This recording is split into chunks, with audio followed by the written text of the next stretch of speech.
Hi guys, it's Mrs. C here with Cycle 2 Week 12. All right, I'm going to jump right in. This is the last week. Congratulations, you have learned all of your Latin. You've made it through all the times tables, and you're halfway through the year after this week, so good job. We've got the European Sea or Eastern European Seas. So I feel like we learned Black Sea last year, but maybe not, and I'm just remembering that wrong. But anyway, if you were in my class, we did talk about Black Sea last week because we talked about Ukraine, so it's right on top of the Black Sea. But the Black Sea is the one that looks like kind of looks like a tennis shoe. So the way that I've always remembered this is the Black Sea is kicking the Aral Sea, which kind of looks like a little ball, over the Caspian Sea. So Black Sea, Caspian Sea, Aral Sea.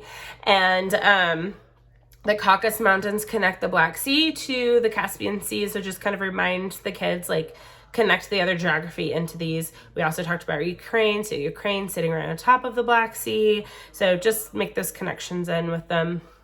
And then we'll jump up after we do those kind of bottom three. We'll jump up to the top where the Barents Sea is. So that sits on top of Russia. And then we have the White Sea that's kind of all encompassed there by Russia. It connects to the Barents Sea, but it's kind of all tucked in right there at the top corner of Russia. So we'll just go over all of those locations. Since it's week 12, I'll probably bring in some Hershey Kisses or some kind of candy for the kids to let them mark all of these seas with.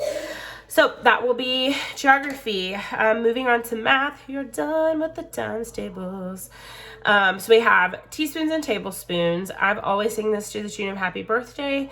And then I saw somebody do some cool hand motions because the tune works to help you remember, but also it's easy to forget. Is it 3 teaspoons or 3 teaspoons or 2 teaspoons? So what I saw someone do was like pretend like you're drinking a teacup, and if you're holding your teacup like this, you have 3 fingers, so that helps you remember it's 3 teaspoons. So 3 teaspoons equals 1 tablespoon. 2 tablespoons equals 1 fluid ounce. So you move from 3 to 1 to 2 to 1. So, and this is the tune of Happy Birthday. So I'll do that one more time for you. 3 teaspoons equals 1 tablespoon. 2 tablespoons equals 1 fluid ounce. So that is math. So we'll just go over that with the kids. That one will be pretty quick. English, we are still doing our indefinite pronouns. We started those last week. They're this week, and then we have more week 13 after we come back from break. So I'm using a song for all 3 of those weeks, and I introduced it week 11, and we'll work on the entire song every week. So I will attempt to sing it for you. I'm still working on getting it down. Hopefully by the time I actually get to week 11, I will have it down, but you get to hear me practice it. So it goes like this. All, another, any, anybody, anyone, anything, both, each, either, everybody, everyone, everything, few, many, more, most, neither, nobody, none, one, other, several, some, somebody, someone, such. So that's the tune. I know that tune has a name. It's the tune we sing to our cubes. I just never can remember what the name of the tune is. But the tricky part for me is the most, neither, nobody, none, one. I don't know why I feel like I get really tripped up on that, but I'll sing it one more time.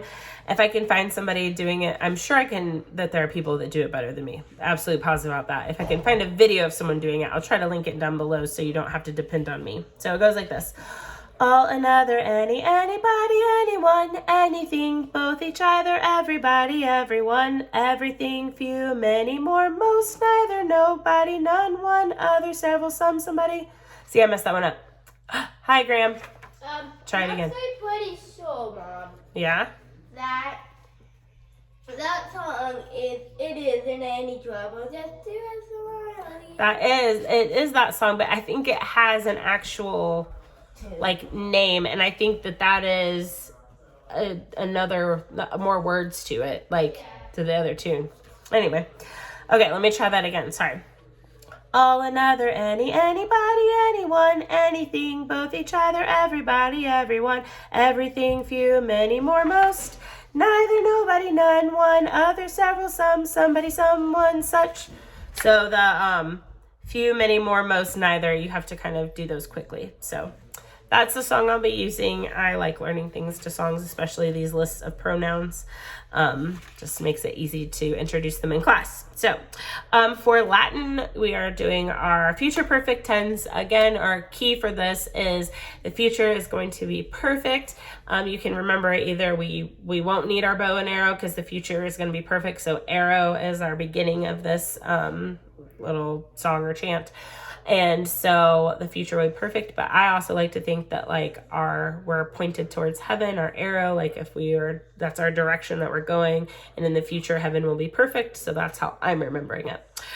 So since we've already done this and we've introduced them, I'll probably have them pop up like arrow, eris, erit, and just have them pop up and sit down and say one. Just to get them moving in class because we don't have a ton of movement for this week. Usually I would do science next, but I'm going to go down to history and do science last because that's how I will probably do it in class. So for history, we have the Battle of Waterloo. So I'm going to replace these and do silly words with them because it's just they really like doing that. I'm gonna do the silly words this time though and let them help me replace them. So I will probably do Napoleon Dynamite. Actually, I will definitely do Napoleon Dynamite because I mean, how often do you get to write Napoleon Dynamite up on the board? So, and then instead of the French Empire, I'll do another funny word with an F. I might say the French fry empire, something along those lines. And then Waterloo is kind of already a funny word, so I might change battle and I might change it to the bump of Waterloo. I don't know. You just make up a funny word that starts. I try to keep it starting with the same letter just to give them a hint of what it's supposed to be. Also, so it looks, when they're looking up on the board, they don't automatically look and see ridiculous words. So all I do is go through and pick funny words that go with the letter. There's no rhyme or reason to it. So I'll just go through the rest of the sentence, replace funny words, and then we'll go through the sentence and correct it as we listen to the song. So that's what I will do for history. Then for science, because it's week 12 and I'm a glutton for punishment, I'm going to give them each 4 like scrap pieces of paper. I'll probably just cut some paper in half. And I will have them write asteroids, meteoroids, meteorites, and comets, one on each paper. And then I'm going to let them crumple it up and take turns throwing the paper. Like I'm going to hold the trash can and let them throw their different bodies that are floating through the solar system into the trash can, which I'm anticipating will just turn it into them trying to hit me with the wads of paper, but it's fine. I can take it and I might throw some of them back at them. So as they throw their paper, they'll say asteroids, meteoroids, meteorites, and comets, and they'll throw their paper into the trash bin. And everybody will take a turn doing it. So timeline is the last thing. So we have Genghis Khan. So we're going to make a G. And a G looks like you're getting ready to pinch something. So your hand's kind of like this. So Genghis Khan rules the Mongols, and we're going to like salute with that. And then we have England's Magna Carta. So it was big and great. So the Magna is great. The Magna. And then we're going to do a C for Carta. Carta is the charter. And then we have the Ottoman. We're going to do an O. And we're going to kind of do let's see. Turkey's not really. Turkey on our map is right here. You're going to kind of draw the outline of Turkey. It's like almost kind of like a rounded rectangle. That makes sense. So we just take an O for the Ottoman Empire and go around what would the outline of Turkey would kind of be. Ottoman Empire, Marco Polo, which just like you play in the pool. So we got Marco Polo's journey to China. For China, we touch the buttons on their traditional Chinese outfits. So we have a button here, and then a button down by your hip. The 100 Years' War. So we're gonna do 1 and C for a century, which is 100 years, so 1C. War, back and forth, and black. They always love to do that one. And then the Renaissance was a rebirth, so you're going to kind of go from your stomach and then up to your hand, and this is the baby was here, and now it's here. It's a rebirth. It was the Renaissance, so up and there. And then China, we're going to do here, China's Ming Dynasty. They were building a lot of the wall and a lot of things in the Ming Dynasty. So you're going to kind of do this to show that they built a lot during that. So that is timeline for this week. And that is the end of the first semester. Congratulations, you did it. You survived. So I will probably wait until we are done with first semester to upload third quarter, just because basketball is getting ready to start and life is going to be crazy. But I am going to try to do a quick video on tin whistle. I know I'm probably behind a few of you on that, but that way it's there and up for posterity's sake for next year when you need it. Oh, so sorry about that.